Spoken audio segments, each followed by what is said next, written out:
आज दूसरा पार्ट शुरू कर रहे हैं। इस पार्ट का नाम क्या है? पार्ट का नाम है बहुपद। कक्षा 10 में जाओगे बहुपद आपको मिलेगा। ठीक है, शुरू करते हैं। देखिए, तो प्रश्नावली 2.1 में पहला सवाल बोला है कि कौन कौन बहुपद है और कौन कौन नहीं है। हमको सिंपल बताना है कि बहुपद कौन है कौन नहीं है। तो हम आपको कुछ तरीका बताते हैं कि जिसको आप देख के बता सकते हैं किसको बहुपद कहते हैं किसको नहीं कहते हैं। सुनिए ध्यान से, याद रखिएगा। ये तरीका है कि बहुपद कौन कौन नहीं होता है, सबसे पहले ये जानेंगे। तो याद रखना कि अगर कभी यक्ष करड़ी में आ जाए तो समझ जाइए बहुपद नहीं है। अगर कभी यक्ष की घात माइनस में आ जाए कुछ भी तो बहुपद नहीं है। अगर यक्ष की घात कभी बटे में आ जाए तो भी बहुपद नहीं है। और यक्ष खुद भी अगर कभी बटे में लिखा हो तो भी बहुपद नहीं होता। ये बात याद रखना, 4 पॉइंट ना। करड़ी में हो तो बहुपद नहीं होता, यक्ष की घात पे माइनस में हो तो भी बहुपद नहीं होता, यक्ष की घात अगर बटे में है तो भी बहुपद नहीं होता, और यक्ष अगर खुद भी बटे में है तो बहुपद नहीं होता।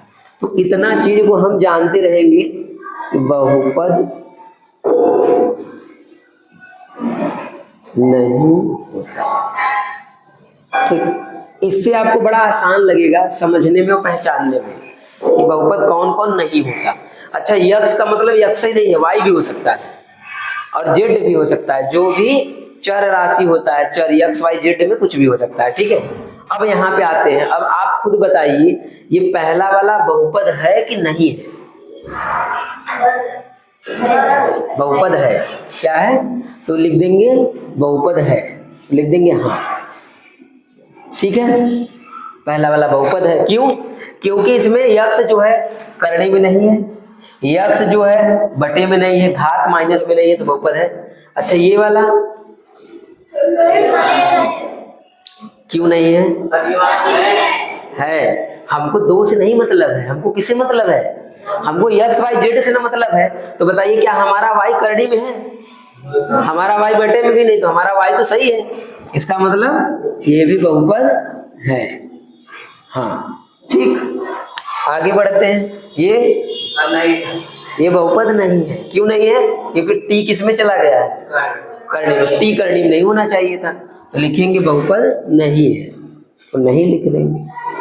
ठीक, यहाँ बताइए ये भी नहीं है। क्यों नहीं है? क्योंकि y जो है बटे में आ गया है ना, y बटे में भी नहीं होना चाहिए, किसी के भी बटे नहीं होना चाहिए, तो लिख देंगे ये भी नहीं है।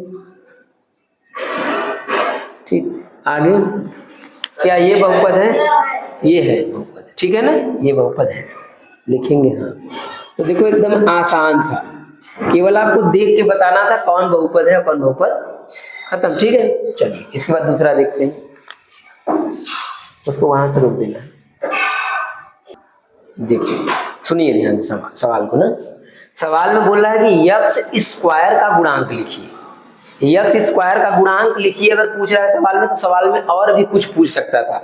जैसे ध्यान से बात को सुनिए, हम साइड में पहले आपको समझाते हैं ना, पहले इसको समझ लीजिए तब इसको करते हैं सवाल। जैसे अगर हम कहीं लिख दें 4y + 5 और हम आपसे कहें कि y का गुणांक बताइए, तो y का गुणांक क्या है? 4 है क्या? गुणांक माने होता है गुणा का अंक, गुणा का अंक, यानी y के गुणा का अंक क्या है? मतलब y किसके साथ गुणा में है? तो इसका मतलब y का गुणांक क्या है? हो गया। ठीक, इसी तरह से अगर हम बोल दें ऐसे कि 5x² + 7x + 2 और हम आपसे कहें कि इसमें आप यक्ष स्क्वायर का गुणांक बताइए, यक्ष स्क्वायर, तो आप कहेंगे क्या है? 5। जो यक्ष स्क्वायर के बगल में होगा वही तो है यक्ष स्क्वायर का गुणांक। गुणांक माने गुणा का अंक। ठीक, अगर इसी सवाल में हम आपसे फिर से पूछ लेते कि केवल यक्ष का गुणांक बताइए, तब तो समझ में आ रहा है कहानी? ठीक है ना, एकदम बस यही सिंपल सा काम यहाँ भी करना है आपको कि यक्ष स्क्वायर का गुणांक बताना है। तो ना इसके लिए आप क्या करेंगे? ऐसे करेंगे, इतना में x² का गुणांक बराबर x² का गुणांक। तो x² के बगल में क्या है? आप कहेंगे यहाँ 1 छुपा हुआ होता है, इसका मतलब क्या लिख देंगे? 1। हो गया पहला। दूसरे में आओ, सेम तरीके से पूरा वही हिंदी लिखना है, लिख लेंगे आप लोग ना। यक्स स्क्वायर का गुणांक बराबर, यहाँ यक्स स्क्वायर के बगल में क्या है 1 और यहाँ माइनस है तो आपको माइनस भी लिखना पड़ेगा, ये बात याद रखिए। माइनस है तो माइनस भी लिखना पड़ेगा।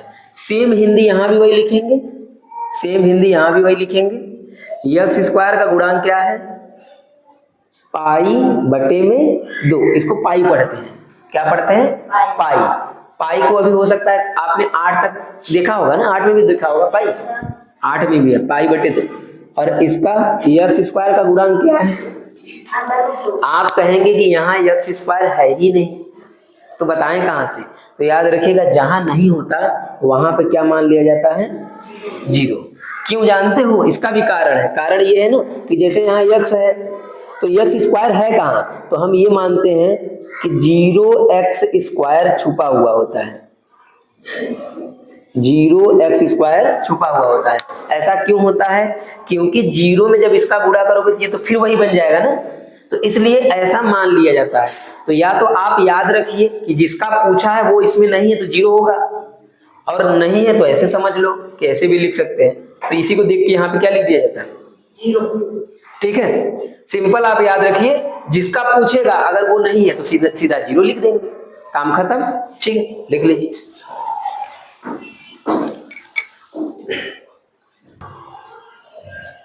देखिए सवाल, ये सवाल क्या है? ये सवाल कह रहा है कि 35 घात के द्विपद का और 100 घात के एक पदी का एक एक उदाहरण दीजिए। हमको उदाहरण लिखना है, ऐसा उदाहरण लिखना है जिसमें कितने पद हो, 2 पद हो और घात कितना होना चाहिए 35। ठीक है, और एक 100 घात की एक पद, मतलब एक पद हो और 100 घात का होना चाहिए। जैसे अगर हम आप कहें कोई 2 घात वाला पद लिखिए तो आप x का घात 2 कर दीजिए, हो गया 2 घात वाला। हम आपसे कहेंगे कि 4 घात वाला कोई लिखिए तो x की घात पे क्या कर देंगे 4। अच्छा ये एक पद है, कितना पद है 1। अगर हमको इसको 2 पद बनाना है तो हम बगल में जैसे मान लो 6 लिख दिए, तो अब कितने पद हो गए 2 पद। समझ में आ रहा है? अगर 3 पद बोलेगा तो एक और बढ़ा देंगे कुछ करके ऐसा। ठीक, तो आइए देखते हैं। तो हमारा पहला 35 घात के द्विपद का ना, तो लिखेंगे पहला उदाहरण, 2 ठो बोला है। पहला 35 घात वाला द्विपद,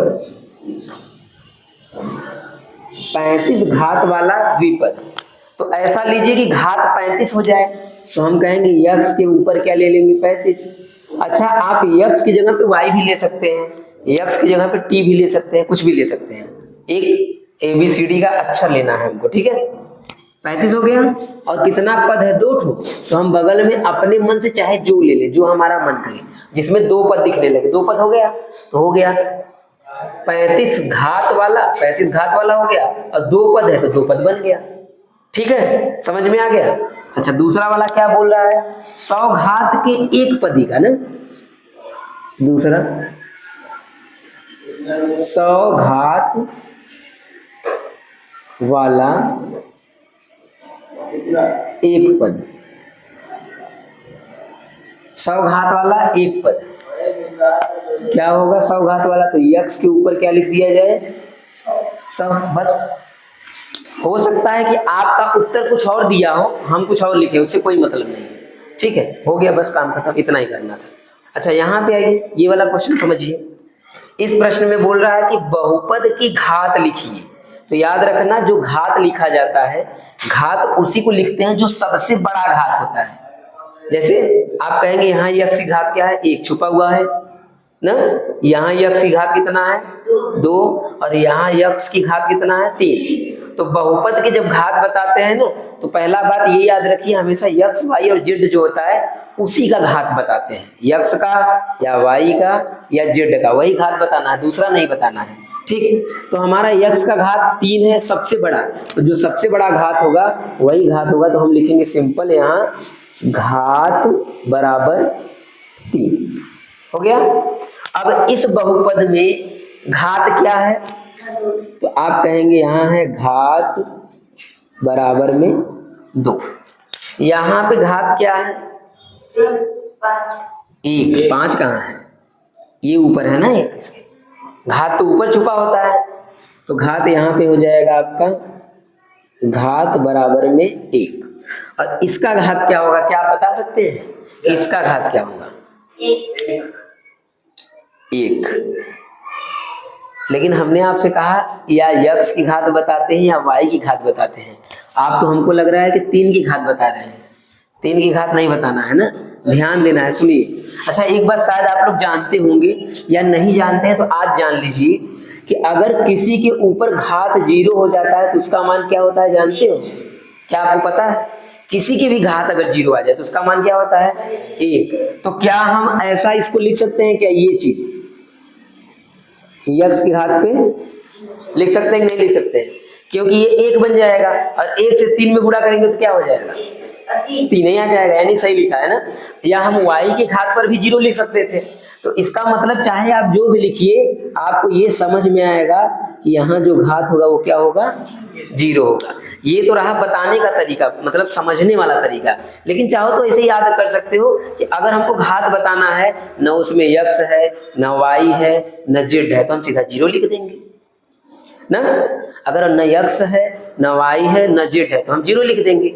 लेकिन ये हम आपको तरीका बताएंगे कहाँ से 0 आया है। खाली आपको बता दें कि 0 आ गया तो आप सोचने लगेंगे ना, सर तो बता रहे थे कि x का घात जो होता है वो घात होता है, जब इसमें x नहीं है तो 0 लिखा कैसे गया? तो ऐसे 0 लिखा जाता है। ये बात आपको पता होना चाहिए। ठीक है, चलिए लिख लीजिए इसको।